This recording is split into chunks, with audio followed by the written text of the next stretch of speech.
Hi, my name is Abigail Weisenbach, and this is my presentation on the population of people in wheelchairs and the disaster, a hurricane.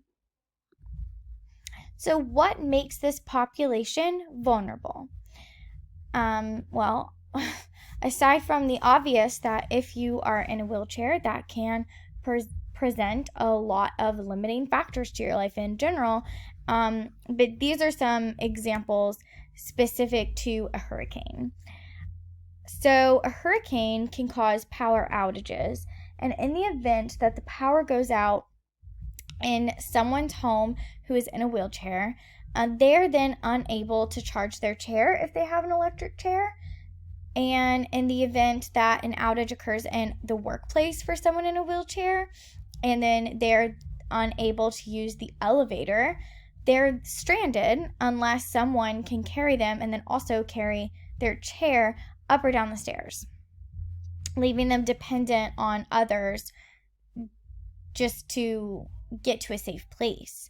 Also, a hurricane can cause evacuations, and so those in wheelchairs, if they can drive, they can only drive a specialized vehicle. And if they're not able to drive, they're then dependent on someone to drive them. But not only that, they can only accept a ride from someone with a specialized vehicle. And this is why transportation presents a burden to them that many others do not have to endure or even think about. And a hurricane can also result in people needing to stay in a shelter. Well, if you're in a wheelchair, you're having to think about accessibility when it comes to shelters. And not everyone has to think about it in that same way. And that's another reason why this population is vulnerable, is that they, for instance, if the shelter's cots are only on the floor, well, that's not accessible. Someone in a wheelchair is going to need elevated cots for transferring. It's also important that they have soft bedding to prevent bed sores. It's important that they've got availability to caretakers and medical professionals.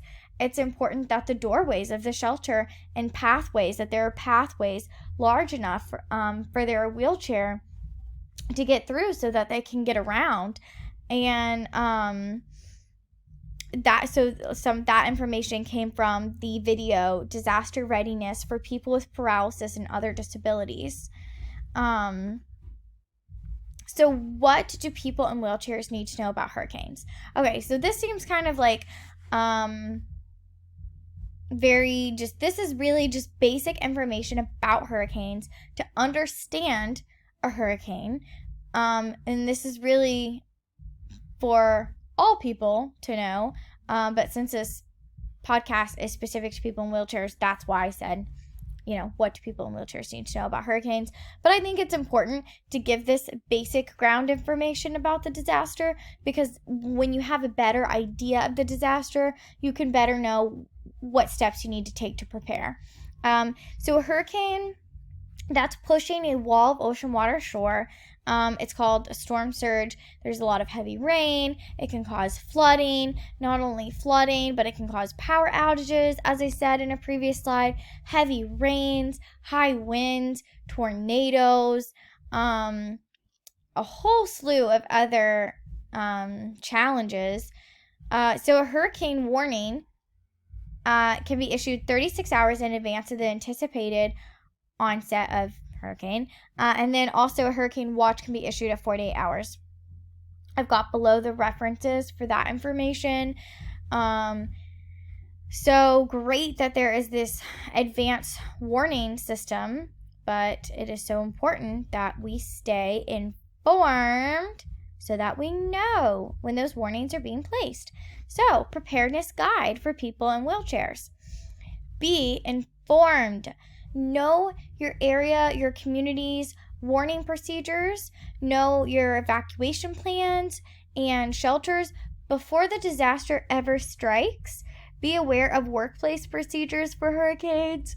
Have a system or a way of monitoring for these weather updates and weather information, whether that be TV, a weather radio, the internet, social media, like your phone. I don't really recommend TV as that main source of getting information on the weather, because most people are not in front of a TV 24/7. So I would say like a weather radio would be really great to have. And then just like, I mean, for me, it's my phone. I pretty much always have my phone on me. Be prepared. Make a plan ahead of time for if a hurricane hits. So have a go bag ready. Have over here build an emergency kit. Know who you can depend on for help. This means multiple people. Have a plan for sheltering in place, and then also a plan for evacuating. So I would say if sheltering in place, make sure your home, if you can, if you have the resources available to you, make sure that your home is prepared for flooding. Make sure that, I don't know, I don't know, I don't have a reference for this, but I do think that they have shutters specific for hurricanes. Make sure that you have someone who can clean your gutters out. There are a lot of like little tweaking things you can do to your home to make it safer, potentially. I mean, you might have the safest home ever and still need to evacuate. But, I mean, if you're sheltering in place, you can look into those things. And then a plan for evacuating, of course. And then communicate. Make a list of family, friends, and others who will be a part of your personal support network and a communication plan. And so I put the reference for that down here. That's from the textbook, Disasters in Vulnerable Populations, Evidence-Based Practice for Helping Professions. Okay, so these are some tips. So know your neighbors. Make a plan with your neighbors. Make sure they know where you live and know who you are. In the event that a friend or family member or someone in that support network cannot get to you, or maybe you cannot reach them, your neighbors are right there. Utilize them. According to the video, Disaster Readiness for People with Paralysis and Other Disabilities, your neighbors are going to be the most likely people who can rescue you in a disaster. Here are some ideas for what to put into a go bag, because that can be kind of daunting. Like, make a go bag. Well, what goes in a go bag? And so these are just ideas. It's not limited to this list, but a flashlight, a lighter, a roll of cash, first aid kit, power bars, or some sort of like snacks that'll stay good.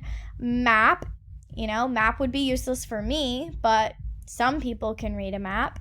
Notepad, toothbrush, toothpaste, chapstick, sanitary pads, ointment, clothing, water, gloves, dust mask, towel, Swiss Army knife, fork, spoon, or spork, plastic cup. So important. Copies of medical insurance card and IDs. Maybe like even copies that are like laminated, like waterproof would be smart for in the event of hurricane. Wheelchair charger, phone charger. Oh, probably copies of your prescriptions would be good. Medications and medical supplies. And so there's some ideas. Have at least 4 people which you can depend on in the event of a hurricane. So your mom, your dad, sibling, spouse, a friend, coworkers, neighbors, like we said before. But at least 4 people. And then the quote, don't be scared, be prepared. So important. And I quoted that from the Disaster Readiness video. Such a great video. Okay, so some more considerations for those in wheelchairs. Adaptive equipment. So if you use a power wheelchair, it's really going to be essential for you that you have a backup manual wheelchair in the case of power outages or limited types of transportation vehicles. So if you live in an upstairs in a building and there's an elevator, if the power goes out and you can't use that elevator, consider keeping a spare wheelchair on the ground floor, lobby, or garage, and then keep an extra charger for your cell phone, and then also like a portable battery pack. I'm so sorry. I keep yawning.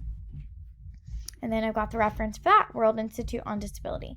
Okay, so hurricane information specific to Alabama. So this website was really great. It's got information about how to prepare and respond to a hurricane in Alabama. The website includes information which is helpful to all populations. It's not exclusive. And there's a specific section designated to persons with disabilities. This website also includes links on how to make a plan, how to build a kit, how to be informed, and it also includes a link to FEMA for further information regarding hurricane preparedness. So just a really great website to start at when thinking about preparedness for a hurricane for people in a wheelchair or literally for anyone. Well, okay, I wouldn't say literally anyone, because I guess if you don't live in Alabama, you would want to utilize a different resource to learn about hurricane preparedness. Okay, inspiration. So important to have some inspiration for being prepared. And I love this quote. It says, "Remember, when disaster strikes, the time to prepare has passed. Hence, why it is so important to prepare ahead of time, before the disaster, before we get that warning, before we get that watch notification." So important. Okay, so here are all the references that I used throughout this podcast. I hope that it was informative. I hope it wasn't extremely boring, and that it was useful. So this is the podcast, and I really hope that you enjoyed it. Thank you.